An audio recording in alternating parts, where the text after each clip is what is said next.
So there was a rumor going around that I was the reason why my girl cousin turned. I'm gonna tell you how I got started. So when I was a junior in high school, my cousin had all the play. She had all the guys. They was running after her. One guy in particular, let's call him Carlos. He was in college. He's a freshman in college, but he had a little bit of money coming in from loans and all of that. We didn't know where the money was coming from because we wasn't there yet. But he would take her on shopping sprees, buy her shoes, clothes, the whole nine. And on weekends, he would come home and take her to church with him. He was just like a goody goody guy from what we knew. So one day, my cousin comes to my sister's house, which is just a few apartments down from hers.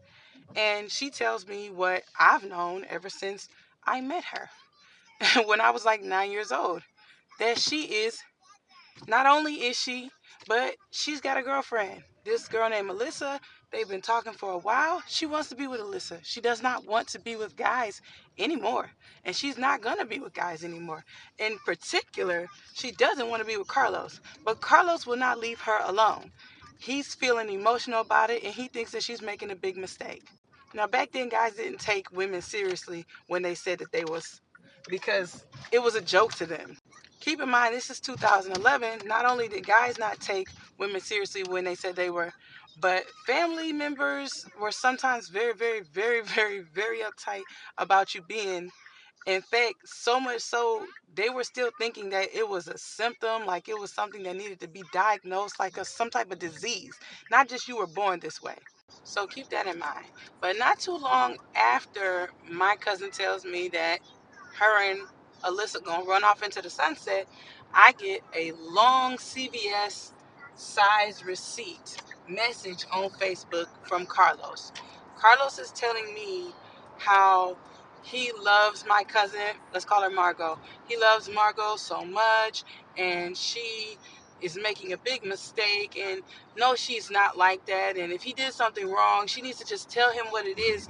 Please ask your cousin, what can I change about myself? I'm gonna myself, so on and so forth. I tell her, hey, listen, I just got a message from Carlos. She like, "Ugh." I'm like, yeah, he said that he gonna himself. She said he says that all the time.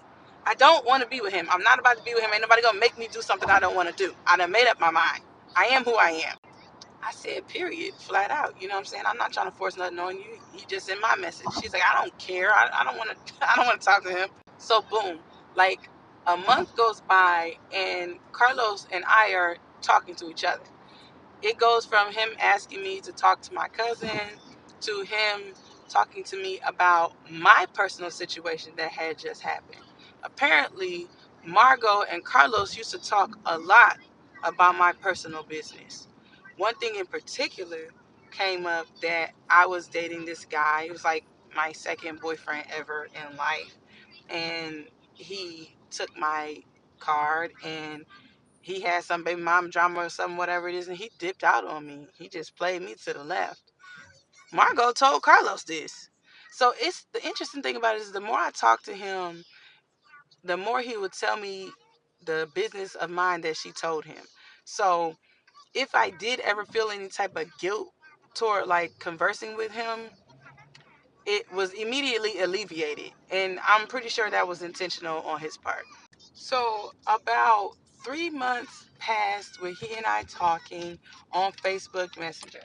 Eventually, we graduated to texting. Now, this was back when the cell phones had the buttons with the multiple letters on them, like click, click, click, click, click. Oh, click, click, click. N, click, click. L, like, so we was clickety clacking away, and he was sending paragraph after paragraph. I never experienced this in my life. He was in college back then. I thought it was cool for an older guy to take interest in a younger girl, which I know now that it is not. Keep in mind I was 16 years old. Carlos is giving me advice about guys, and he's teaching me the game. And he's telling me, when a guy likes you, he's going to make it known, and he's going to be able to tell you the things about you that he likes, and it's going to mean something to him to talk to you every day. He's going to check on you every day and talk to you all day and make sure you're good. So I'm like, this just so happens to be what it is that he has been doing thus far. So one night he's talking about like, you ain't even that cute. Like, yeah, your singles, the single braids you be wearing, they be kind of cute. They look like spaghetti though. Like, you athletic and all that. You have a nice body and everything, but you know, like, it ain't all that. Like, you know what I mean? Like, I guess. I was like, Carlos, you sound like you like me. Girl, I was 16. Carlos get to stuttering and giggling like he really is feeling a nigga. Like, I'm like, what? Mind you, every time I'm talking to him, I'm cracking up laughing. I'm about to pee on myself. Like, this is the best time that I have ever had with a guy for real.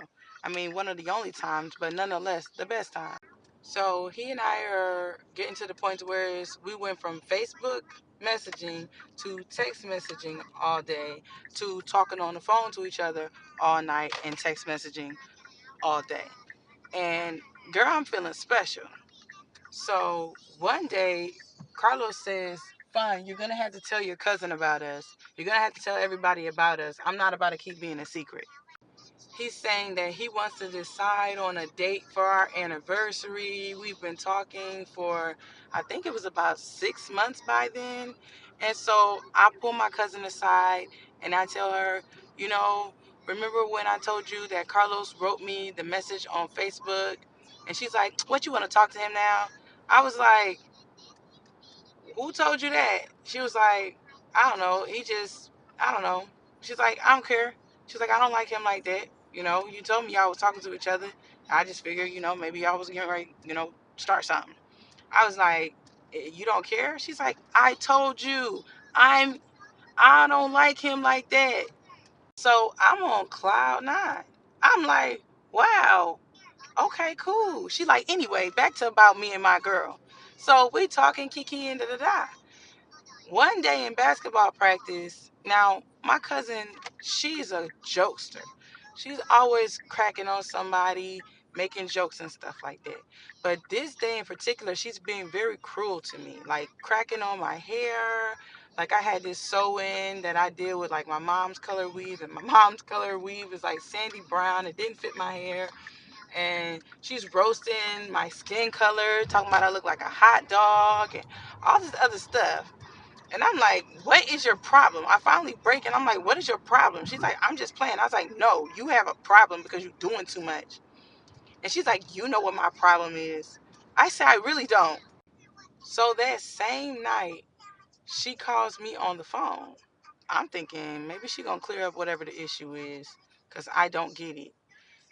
She's, I said, hello? Are you okay? She's like, man, fuck you, God. Fuck you. I said, me? Why? She said, because you knew me and him was together for 8.5 months. We just had our anniversary. You stole my boyfriend.